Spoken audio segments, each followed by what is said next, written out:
আলহামদুলিল্লাহ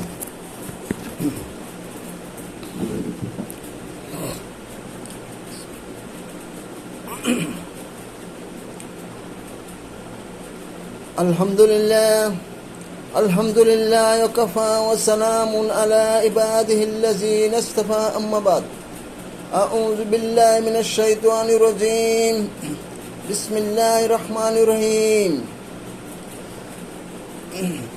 ইয়া আইয়ুহাল্লাযীনা আমানুত্তাকুল্লাহ হাক্কা তুকাতিহি ওয়া লা তামুতুন্না ইল্লা ওয়া আনতুম মুসলিমুন।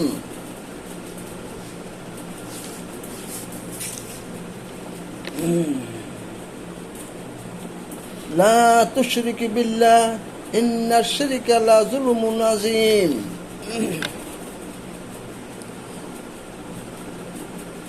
আমরা মহান রব্বুল আলামিনের দরবারে কালিমাতুন সিজদায়ে শুকরিয়ার জন্য আদায় করিব যে মহান রব্বুল আলামিন আমাদেরকে আপনাদেরকে মুসলমানের ঘরে জন্ম দিয়ে আমাদেরকে হেদায়েতের দৌলতবান করিয়া দিয়েছেন, দিনের সহি বুঝ দান করিয়াছেন, দিনের রাস্তায় চলার জন্য মনোভাব তৈরি করে দিয়েছেন, শিরক বেদাত বুঝার মতন এলেম দান করিয়াছেন, যার জন্য আমরা আমাদের অন্তরস্থল থেকে প্রাণ খুলে খুশি মনে বলে নেই আলহামদুলিল্লাহ।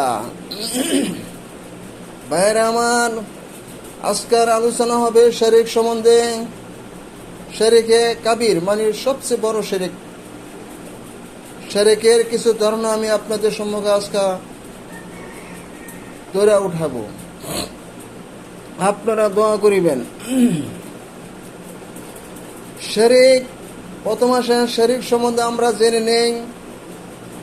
শিরক অর্থ হইল শরীক করা। যেমন কুরবানির ঈদ আসলে আমরা 7 জনে মিলিয়া 7 শরীকে একটি কুরবানি দেই, 4 শরীকে একটি কুরবানি দেই, 2 শরীকে একটি কুরবানি দেই, মানে শরীক। তদ্রূপ আল্লাহর যে ক্ষমতা, আল্লাহর যে হিকমত, আল্লাহর যে আজমত, আল্লাহর যে শক্তি, আল্লাহর যে কুদরতের সাথে কোন সৃষ্টি বস্তুকে ধারণা করার নাম হইল শিরক। আমি সামনে কথা বললে আপনারা আরো ক্লিয়ার ভাবে বুঝতে পারবেন। আমি আপনাদের সম্মুখে একটি কথা বলতে চাই। আজকে কবর পূজার ব্যাপারে আমি আপনাদেরকে অবগত করাবো ইনশাআল্লাহ। কবর পূজার মধ্যে একটা কবরের মধ্যে কত প্রকারের শিরক হইতে পারে ওই বিষয়ে আপনাদেরকে আমি অবগত করার চেষ্টা করিব ইনশাআল্লাহ। বাইরে আপনারা ধারণা করে নেন, আমাদের বাড়ি হলো আলোকবাড়ি নরসিংদী সদর। আমি কাজী লিয়াকত। আমি সারা জীবন কাজীর দায়িত্ব চালাচ্ছি, যার জন্য এই চর এলাকার আনাচে কানাচে যত শিরকের আস্তানাগুলি আছে, আমি ওইগুলি গিয়া খোঁজ করিয়া আমি বড় বড় শিরকগুলি, কুফরগুলি আমি সংগ্রহ করিয়াছি। এর আগে আপনারা বুঝে নেন, আপনারা একটা মেঘনা নদী পার হইবেন, মনে করেন 100 যাত্রী। নৌকা যখন মেঘনার মাঝামাঝি গিয়ে আসছে, তখন এমন ধরনের জলোচ্ছ্বাস আরম্ভ হচ্ছে, তখন আপনারা কাকে ডাক দিবেন? তখন আপনারা আল্লাহকে বলিবেন, হায় রব্বুল আলামিন, হায় আল্লাহ, আমাদেরকে বিপদ থেকে উদ্ধার করেন। এই ডাক দেওয়ার মধ্যে কয়েকটি বিষয় নিহত আছে আপনার মধ্যে। প্রথম, আপনার অন্তরের বিশ্বাস হলে কি, আমি যেন আমার মহান রব্বুল আলামিনকে, আমার মালিককে আমি ডাক দিয়েছি, আমার কথাগুলি আমার মহান রব্বুল আলামিন শুনতে পাচ্ছে, অদৃশ্যভাবে শুনতে পাচ্ছে আরশে থাকিয়া। আমি যেন আমার মহান রব্বুল আলামিনকে আমি বিপদে পড়ে ডাক দিছি, আমার বিপদটা মহান রব্বুল আলামিন আরশে থেকে আমাকে দেখতে পাচ্ছে। আরো একটা আঁকি দেখি, আমি যেন আমার মহান রব্বুল আলামিনকে আমি ডাক দিয়েছি, এই বিপদে পড়ে আমাকে অদৃশ্যভাবে সাহায্য করার ক্ষমতা রাখে। এই সবগুলি তাওহীদ। আর শিরক কোনটা? শিরক হইল আমার বাড়ির পার্শ্ববর্তী বা আমাদের দেশের পার্শ্ববর্তী বাঞ্ছারামপুর থুল্লাকান্তি গ্রাম গনিশা। আমি গনিশা কয়েকবার গেছি। আমি দেখতে পাচ্ছি গনিশাকে ডাক দেয়, রাস্তার মাঝে থাকিয়া গনিশার মাজারের ধারে গিয়া ডাক দেয়, দয়াল বাবা গনিশা আমাকে সাহায্য করেন, আমি এমন বিপদে পড়ছি, আমাকে আপনি সাহায্য করেন। ভাইয়েরা আমার, এই সাহায্য করার মাঝে যখন তিনটা আইটেমের শিরক নিহত আছে, আপনারা আমার কথাগুলি অন্তরস্থল দিয়া আপনি বোঝার চেষ্টা করবেন, তাহলে আপনি বুঝতে পারবেন। এই যে আমি ডাক দিলাম, বাবা গনিশা আমাকে আপনি সাহায্য করেন আমার বিপদের সময়, তো গনিশা তার সামনে অনুপস্থিত। আল্লাহ যেমন আমাদের সামনে অনুপস্থিত, আল্লাহ আরো থেকে আমাদেরকে দেখে শুনে আমাদেরকে বিপদ থেকে উদ্ধার করার ক্ষমতা রাখে। তদ্রূপ গনিশায় আমি যখন ডাক দিলাম, বাবা গনিশা আমাকে আপনি সাহায্য করেন, তখন আমার মনের মধ্যে আকীদা চলে আসছে, ঈমান চলে আসছে, আমার ডাকটা গনিশায় শুনতে পাচ্ছে। একদিকে গনিশায় মরিয়া গেছে, আরেকদিকে গনিশায় মাটি ও সিমেন্ট প্রাচীরের আড়ালে আল্লাহ যেমন অদৃশ্যভাবে ডাক দিলে শুনতে পায়, গনিশাকে অদৃশ্যভাবে ডাক দিলে শুনতে পায়। আল্লাহ যেমন বিপদের সময় ডাক দিলে সাহায্য করার ক্ষমতা রাখে, গনিশা বিপদের সময় ডাক দিলে সাহায্য করার ক্ষমতা রাখে। আল্লাহ যেমন বিপদের সময় ডাক দিলে আল্লাহ আমাদের বিপদটুকু দেখতে পায়, গনিশা আমাদের বিপদটুকু দেখতে পায়। ভাইরা, এটা কি শিরক না? এটা হলো শিরকে কাবীর, মানে সবচেয়ে বড় শিরক। যে শিরককে ক্ষমার অযোগ্য, যে শিরক করিয়া মৃত্যু হইলে কোনোদিন জান্নাতের ঘ্রাণও পাবে না। ভাইরা, আরো আসেন মানতের শিরক। এক লোক মানত করলো, আমার ছেলে যদি সৌদি আরব যাইতে পারে, আমি গনিশা বাবার দরবারে একটা গরু কুরবানি দিব। তখন তার ছেলে অলরেডি চলে গেছে, টাকা চলে আসছে। তখন হঠাৎ এক মাওলানা সাহেবের সাথে সাক্ষাৎ হয়েছে, বলছে, ভাই আমি তো গনিশার দরবারে আমি এক পশু কুরবানি দেওয়ার জন্য মানত করছিলাম। তখন ওই হুজুর বলতেছে, মাওলানা সাহেব বলিতেছে, না এটা কখনো করবেন, এটা যে আপনি করেন আপনার ঈমান ভেঙে যাবে, আপনি জাহান্নামে যাবেন, চিরস্থায়ীর জন্য আপনি জাহান্নামে, আপনি জান্নাতের ঘ্রাণও পাবে না। তখন তার নিয়ত পাল্টাই ফেলছে। তখন মনে করেন তার স্ত্রীর কাছে গিয়ে বললো, এই ধরনের তো হুজুরে বলছে, তো তোর বাদ দাও। গনিশার দোয়ার বরকতে মানত করছে বললে গনিশায় দোয়া করছে, ওই দোয়ার বরকতে তোমার ছেলে সৌদি আরব গেছে, টাকা পাঠাচ্ছে। এখন যদি তোমার মানতটা তুমি না দাও, যদি গনিশায় তোমার ছেলেকে কোনো অঘটন করে ফেলে, তখন তুমি কি করিবা? এটা তো কথা হই। ভাইয়েরা, আল্লাহ যেমন আমাদেরকে অদৃশ্যভাবে অনুপস্থিত থেকে আমাদেরকে অঘটন করাবার ক্ষমতা রাখে, গনিশায় অঘটন ঘটাবার ক্ষমতা রাখে। তো এটা কি ভাইয়েরা শিরক না? চারটা গেল। আসেন খুশি হওয়ার শিরক। কোন লোক ওই গনিশার মাজারে চলে গেল, গিয়া মোমবাতি আগরবাতি কিছু দান করলো না, মনে মনে ভাবে, আর আমি যদি দান না করে চলে যাই, গনিশা তো আমার প্রতি অসন্তুষ্ট হবে, অসন্তুষ্ট হয়ে আমার অঘটন ঘটাবে, আমি অবশ্যই কিছু দান করে লই। তো এটা কি ভাই শিরক না? আরেকটা আছে কি খুশি করা। হ্যাঁ, আমি গনিশার দরবারে চলে আসছি, এখন যদি আমি মুঠো অঙ্কের টাকা আমি গনিশাকে সাহায্য করি, মোমবাতি আগরবাতি জ্বালাই দেই, তাহলে গনিশা আমার প্রতি খুশি হবে। বাইরে আল্লাহ রাব্বুল আলামিন কোথায় আছেন? আরশে। আর রহমান আলাল আরশ ইস্তাওয়া। আরশে তাকিয়া আমরা আল্লাহর বান্দাদের প্রতি খুশি হই, অনেকের প্রতি বেজার হয়। আল্লাহ রাসূলের তরিকা অনুযায়ী যারা জিন্দেগি যাপন করে, তাদের প্রতি মহান রব্বুল আলামিন অত্যন্ত খুশি হয়। আর যারা আল্লাহ রাসূলের তরিকা অনুযায়ী চলে না, শয়তানের হিজবুল শয়তানের রাস্তায় চলে, তাদের প্রতি আল্লাহ অসন্তুষ্ট হয়। তদ্রূপ মনে করেন সে অনেকগুলি টাকা দিল গনিশার মাজারে, গনিশার খুশি হওয়ার জন্য। বাইরে, এটা কি শিরক না? আচ্ছা, তারপরে আসেন গরিষার মাজানা সেজদা দিয়া অনেক আল্লাহর বন্দারা পড়িয়া থাকে, এগুলি কি শিরক না? সেজদা একমাত্র মহান রব্বুল আলামিনের জন্য, পৃথিবী কোনো বস্তুর প্রতি সেজদা দেওয়া যাবে না। আল্লাহ রসুল বলিয়াছেন, যদি কোনো মানুষের প্রতি সেজদা দেওয়া জায়েজ থাকে, তাহলে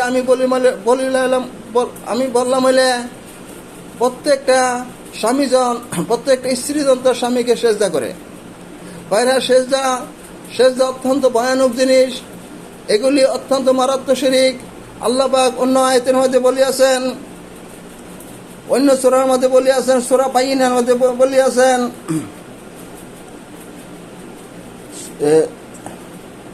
আল্লাহ পাক বলিয়াছেন, ইন্নাল্লাযীনা কাফারু মিন আহলিল কিতাবি ওয়াল মুশরিকিনা ফী নারি জাহান্নাম খালিদিনা ফিহা। আহলে কিতাবের মধ্যে যারা কাফের আর যারা মুশরিক করে তাদের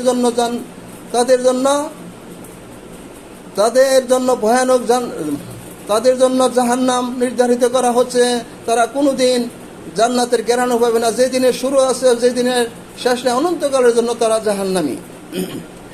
ভাইয়েরা আমার, আপনারা সাবধান করে চলিবেন। কোনোদিন আপনারা এই বাংলাদেশের মধ্যে অগণিত কবর পূজা হচ্ছে, ওই মাজারে আপনারা যাইবেন না, ওইখানে আপনারা দান করবেন না, ওইখানে গিয়ে কোনো সাহায্য চাইবেন না, ওইখানে কোনো মানত করবেন না। বাইরে আমি এর আগে আরেকটু সামনে যাবো, আমি ছোট্ট একটা হাদিস আপনাদের সম্মুখে বলতে চাই। জনাবে রাসূলুল্লাহ সাল্লাল্লাহু আলাইহি সাল্লাম বলিয়াছেন, তার সাহাবা আজমাইন রাদিয়াল্লাহু তাআলা আনহুর সম্মুখে বলিয়াছেন, একটা মাসির জন্য একটা লোক জাহান্নামে গেল, একটা মাসির জন্য একটা লোক জান্নাতে গেল। তখন সাহাবা আজমাইন রাদিয়াল্লাহু তাআলা আনহু বললেন, ইয়া রাসূলুল্লাহ সাল্লাল্লাহু আলাইহি সাল্লাম, একটা মাসির জন্য জান্নাত আর জাহান্নাম কি করে হয়? করে শোনো, বনী ইসরাইল বংশের একটা সম্প্রদায়ের ধারে দিয়া একটা রাস্তা ছিল, ওই রাস্তার পাশে একটা মূর্তি বা একটা কবর ছিল। এই রাস্তা দিয়া যে কোনো মানুষ আসা যাওয়া করবে, এই কবরুল্লাহকে, এই মূর্তিকে কিছু মানত করে দিতে হবে। তখন দুইটা লোক আস্তে আস্তে হাঁটিয়ে আসতেছে। প্রথম লোকটারে ধরছে, হে ভাই, আপনি কবরুল্লাহকে আপনি কিছু মানত করেন। তখন সে বলছে, এখনের মতো তো আগের যুগে টাকা ছিল না। তখন সে বলছে, ভাই আমার কাছে ভাই টাকা নাই, তাহলে এ কবরুল্লাহকে একটা মাসি মানত করিয়া, একটা মাসি জন্য মানত করিয়া তার কবরে দেওয়া যাও। তো সে করছে, একটা মাসি না খুঁজা বাহির করিয়া মানত করিয়া মাইরা দিয়ে তাকে সারিয়া দিছে। আল্লাহ রসুল বলিয়াছেন, সে জাহান্নামে চলে গেল। দ্বিতীয় লোকটারা ধরছে, তুমি কিছু মানত করো, তুমি কিছু মানত করো। বলছে, ভাইরা আমার কাছে তো টাকা নাই। তখন ওই খাদেমরা বলল, ওই কবরের খাদেমরা বলল, একটা মাসি মানত করে দিয়ে দাও। সে বলল, না ভাই, আমি গায়রুল্লাহর নামে মানত করি না। তখন তাকে জব করে ফেলেছে। আল্লাহ রসুল বলছে, এই লোকটা জান্নাতে চলে গেল। ভাইয়েরা, এখন আপনারা চিন্তা করেন, একটা মাসির জন্য যদি একটা লোক জান্নাত জাহান্নামে হইতে পারে, আপনারা যত বড় মুরগিগুলোই, ছাগলগুলি, গরুগুলি, যে বয়সগুলি শত শত হাজার হাজার বয়স উঠতেছে, হাজার হাজার বয়স মানুষ দিতেছে, জব করতেছে, খাইতেছে, এগুলি ভাই কত বড় মারাত্মক শিরক। তো এটা তো শিরক হবেই। আল্লাহ রসুল বলিয়াছে না, আমার উম্মত বনী ইসরায়েল বংশের নবী মুসা আলাইহিস উম্মতের দলের ফেকরা ছিল 72টা, আমার উম্মতের দলের ফেকরা হবে 73টা। সব একটি ফেকরা জান্নাতে যাবে। এখন গোটা পৃথিবীতে আপনার 228টা রাষ্ট্র আছে, 56টা মুসলিম রাষ্ট্র আছে, 850 কোটি লোক আছে, 250 কোটি মুসলমান আছে। 250 কোটি মুসলমান 73 দিয়ে পার্সোনাল করলে যে পরিমাণ হবে, ওই পরিমাণ জান্নাতি লোক, আর বাকি সব জাহান্নামী লোক।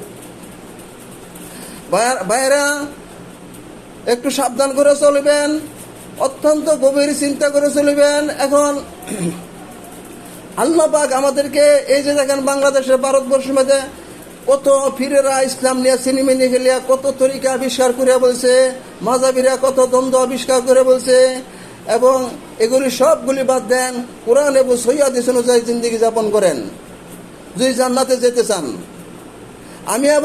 আপনারা আবার ওইটা ভাববেন না আমি মাযহাব মানি না, আমি 4 মাযহাব মানি। ইমাম আবু হানিফা রহমতুল্লাহ আলাই, ইমাম আহমদুল হাম্বল রহমতুল্লাহ আলাই, ইমাম মালিক রহমতুল্লাহ আলাই, ইমাম ইমাম শাফি রহমতুল্লাহ আলাই চাইরো ইমামের একই কথা। আমাদের মতের পরে যদি আল্লাহ আল্লাহ রসুলের মত পাও, আমাদের মতরা একটা একটা পুটলা বানায়া দেওয়ালের ওই পাশে ফেক দিয়ে ছেড়ে দাও। বাইরে কোরআন এবং সহিহ হাদিস অনুযায়ী চলতে গেলে যে আল্লাহর বান্দারা চলে তারাই চার মাযহাব মানে, আর যারা কোরআন এবং সহিহ হাদিস অনুযায়ী চলে না প্রথম এক মাযহাবের অনুসরণ করে তারাই বেদাতের মধ্যে আছে, শিরকের মধ্যে আছে। ভাইয়েরা, আবু হানিফা রহমতুল্লাহ আলাইহির কথা, ইমাম শাফির কথা আর আল্লাহ রসুলের কথা আপনারা একটু স্মরণ করেন, আপনারা খুব বিবেক বুদ্ধি খাটা এখানে ধরেন।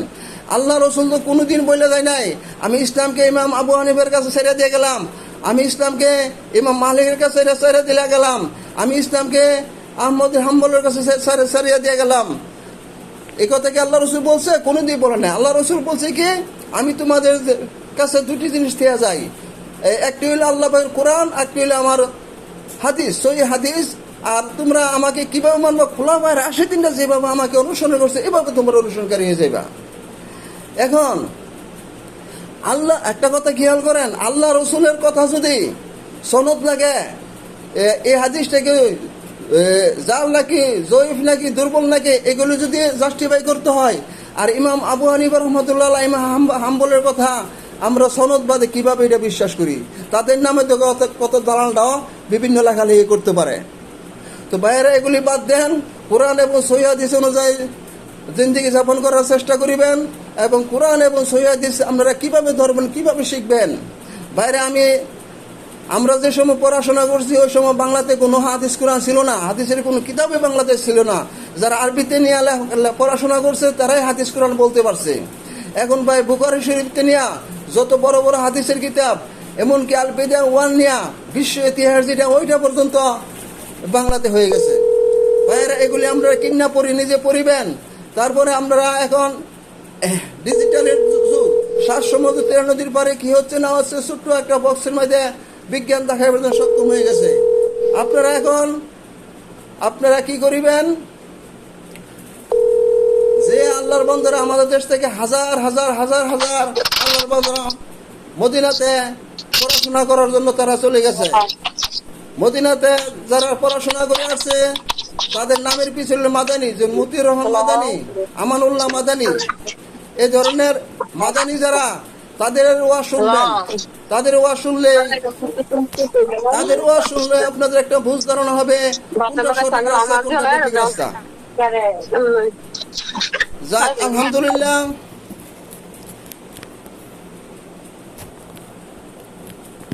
আলহামদুলিল্লাহ আমার জন্য দোয়া করিবেন, আমি যাতে আল্লাহ রসুলের কিছু হাদিসের খেজমত করতে পারি, কোরআন এবং সহিহ হাদিস নিয়ে কিছু কথা বলতে পারি। ওই শিক্ষা, ওই বুদ্ধি, ওই জ্ঞান, ওই হেকমত, ওই সাহস আল্লাহ যেন আমাকে দান করে। আমার জন্য সবাই দোয়া করিবেন। আল্লাহুম্মা আমিন।